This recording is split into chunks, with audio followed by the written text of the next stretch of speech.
ሰላም ይህ ቀለም አካዳሚ ኦንላይን ማስተማሪያ ክላስ ነው። በዚህ ኦንላይን ክላስ አማርኛ፣ እንግሊዘኛ፣ ሂሳብና ሌሎች ትምህርቶችን እናስተምራለን። ስለሆነም በሀገር ውስጥም በውጭም ሆናችሁ መማር የምትፈልጉ ልጆች +251 አስቀድማችሁ 9 23 14 67 69 ስልካችን ነው። በኢሞ፣ በዋትስአፕ ወይም ደግሞ በቴሌግራም ተመዝግባችሁ በቀንም ሆነ ማታ በተመቻችሁ ሰዓት በኢሞ፣ በቴሌግራም፣ በዋትስአፕ፣ በጎግል ሚት እና በሌሎች አማራጮች መማር ትችላላችሁ። ቻናሉን ሰብስክራይብ፣ ላይክ እና ሼር እያደረጋችሁ ጀምሩ። ዛሬ ይዤላችሁ የመጣሁት የአረፍተ ነገር ንባብ ልምምድ ይሆናል ማለት ነው። እንግዲህ በባለፈው ቪዲዮ ክፍል 1 የአረፍተ ነገር የንባብ ልምምድን ይዤላችሁ መጥቼ ነበረ። ስለዚህ ዛሬ ደግሞ ክፍል 2 የአረፍተ ነገር ንባብ ልምምድ እንዴት አረፍተ ነገርን በቀላል መንገድ ማንበብ እንደምንችል ዛሬ የምናይ ነው የሚሆነው ማለት ነው። ስለዚህ መጀመሪያ ፊደል አለ፣ ከዛ ቃል፣ የፊደላት ስብስብ ቃልን ይፈጥራሉ። የቃላት ስብስብ ደግሞ ሀረጋትን የሀረጋት ስብስብ ደግሞ ምንን ይፈጥራል ተባብለን ነበረ? አረፍተ ነገር ይሰጡናል ማለት ነው። ስለዚህ አረፍተ ነገር ማለት ሙሉ ሀሳብን ማስተላለፍ የሚችል ይህ ነገር ይጎድለዋል የማይባል ነገር አድማጭ ሙሉ ሀሳብን መረዳት የሚችለው ነገር ምን እንለዋለን? አረፍተ ነገር እንለዋለን ማለት ነው። ስለዚህ እነዚህ ሀረጋትን አገናኝተን እንዴት አገጣጥመን አረፍተ ነገር አድርገን ማንበብ እንደምንችል በቀላል መንገድ እኔ ጋር የምናይ ይሆናል ማለት ነው። ስለዚህ ቪዲዮውን ደብተርና እስክርቢቶ ይዛችሁ እስከ ፍጻሜ ተከታተሉኝ። ወደ ክላሳችን ስንመጣ እዚህ ጋር ምን ይላል?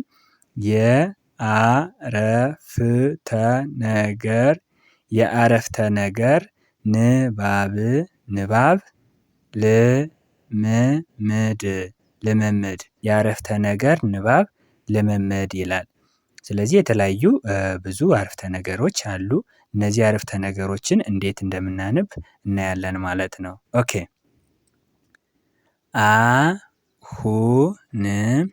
አሁን ስንት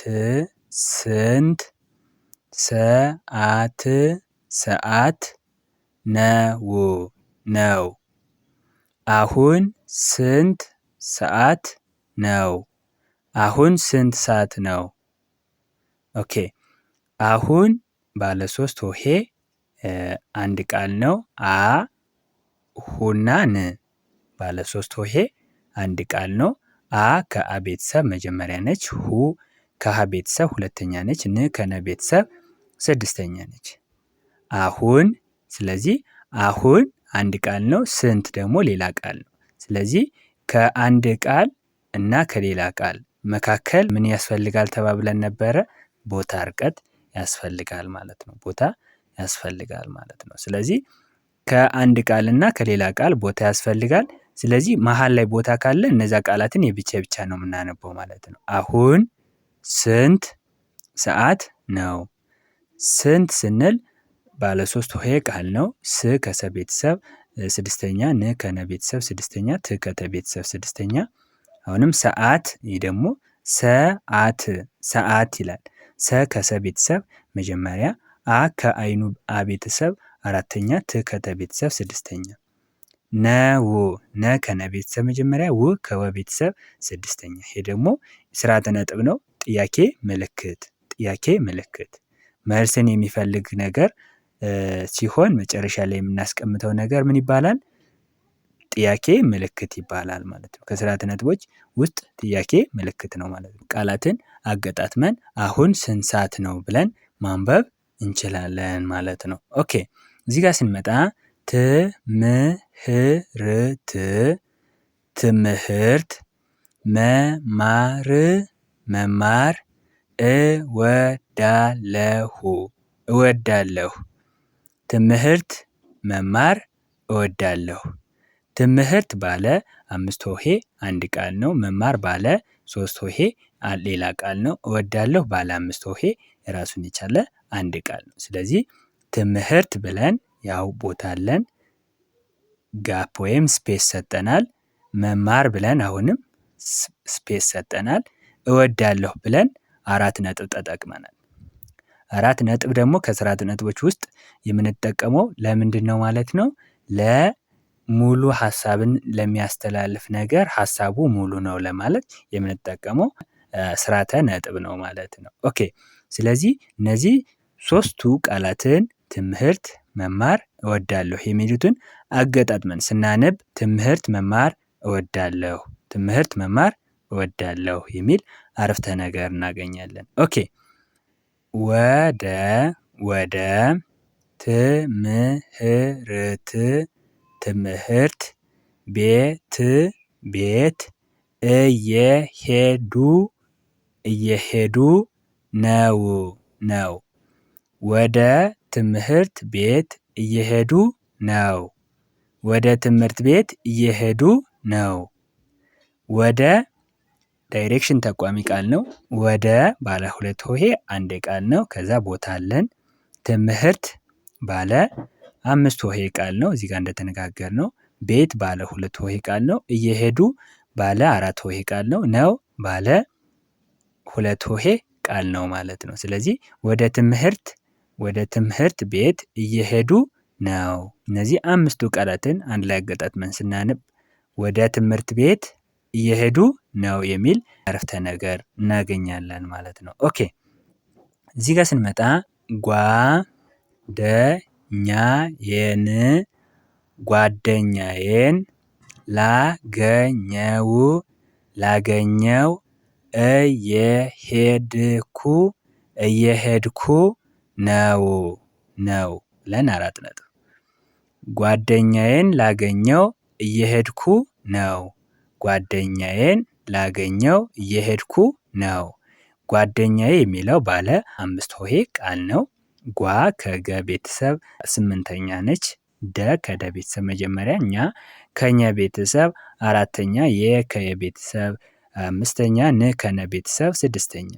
ጓደኛዬን ላገኘው ባለ 4 ሆሄ ቃል ነው። እየሄድኩ ባለ 5 ሆሄ ቃል ነው። ባለ 2 ሆሄ ቃል ነው። ስለዚህ ጓደኛዬን ላገኘው እየሄድኩ ነው የሚል አረፍተ ነገር ይሰጠናል ወይም እናገኛለን ማለት ነው። ኦኬ ድክም ብሎኛል። እረፍት ላድርግ። ድክም ብሎኛል እረፍት ላድርግ። ድክም ብሎኛል እረፍት ላድርግ ይላል። ድክም ባለ 3 ሆሄ ቃል ነው። ብሎኛል ባለ 4 ሆሄ ቃል ነው። እረፍት ባለ 4 ሆሄ ቃል ነው። ላድርግ ባለ 4 ሆሄ ቃል ነው። ስለዚህ ድክም ብሎኛል እረፍት ላድርግ ይላል ማለት ነው። እነዚህ ቃላትን አገጣጥመን አንድ ላይ ስናንብ ድክም ብሎኛል እረፍት ላድርግ የሚል አረፍተ ነገር እናገኛለን። ኦኬ እናትህ ደህና ናቸው። እናትህ ደህና ናቸው። ጥያቄ ምልክት። ያው እዚህ ጋር እንደተነጋገርነው መልስ የሚፈልግ ነገር ነው ማለት ነው። እናትህ ባለ 4 ሆሄ አንድ ቃል ነው። ደህና ባለ 3 ሆሄ ቃል ነው። ናቸው ባለ 3 ሆሄ ቃል ነው። ስለዚህ እነዚህ 3ቱ ቃላትን አገጣጥመን አንድ ላይ ስናነብ እናትህ ደህና ናቸው የሚል ጥያቄያዊ አረፍተ ነገር እናገኛለን ማለት ነው። በጣም እርካሽ ነው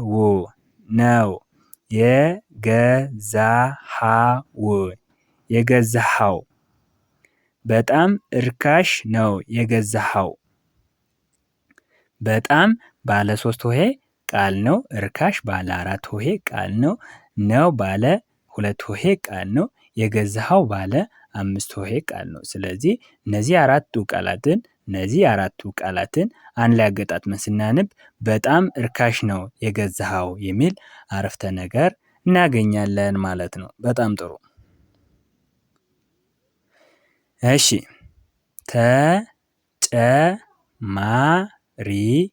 ተጨማሪ ጊዜ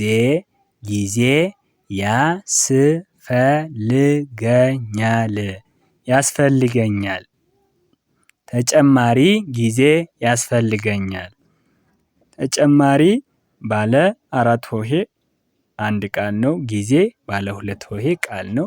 ያስፈልገኛል ባለ 7 ሆሄ ቃል ነው። ስለዚህ እነዚህ ሶስቱ ቃላትን አገጣጥመን አንድ ላይ ስናነብ ተጨማሪ ጊዜ ያስፈልገኛል የሚል አረፍተ ነገር እናገኛለን። ኦኬ ከሱቅ እቃ ይዘህልኝ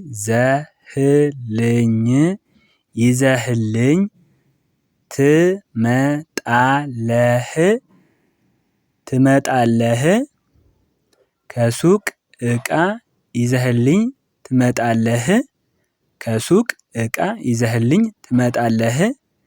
አሁንም መልስ የሚፈልግ ነገር ነው ማለት ነው። ጥያቄ ምልክት ስርዓተ ነጥቡን ተጠቅመናል ማለት ነው። ስለዚህ ከሱቅ እቃ ይዘህልኝ ትመጣለህ ብለን ጥያቄ ምልክት እንጠቀማለን ማለት ነው። ከሱቅ ባለ 3 ሆሄ አንድ ቃል ነው። እቃ ባለ 2 ሆሄ አንድ ቃል ነው። ይዘህልኝ ባለ 5 ሆሄ አንድ ቃል ነው።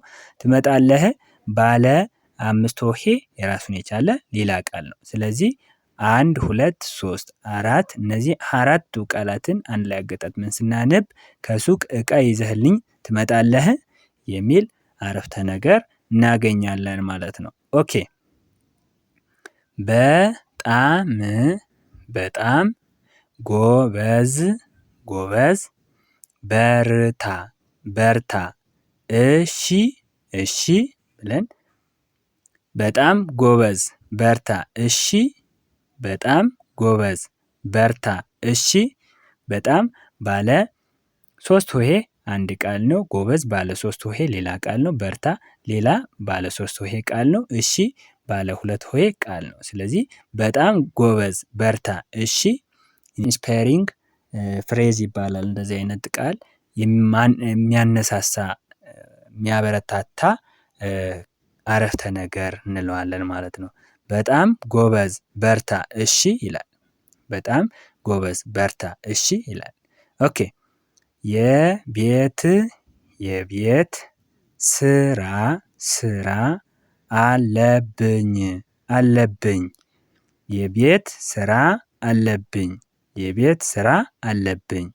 የቤት ባለ 3 ሆሄ አንድ ቃል ነው። ስራ ባለ 2 ሆሄ አንድ ቃል ነው። አለብኝ ባለ 4 ሆሄ አንድ ቃል ነው። ስለዚህ እነዚህ ሶስቱ ቃላትን አገጣጥመን አንድ ላይ ስናነብ የቤት ስራ አለብኝ የሚል አረፍተ ነገር እናገኛለን። ኦኬ ነገ ነው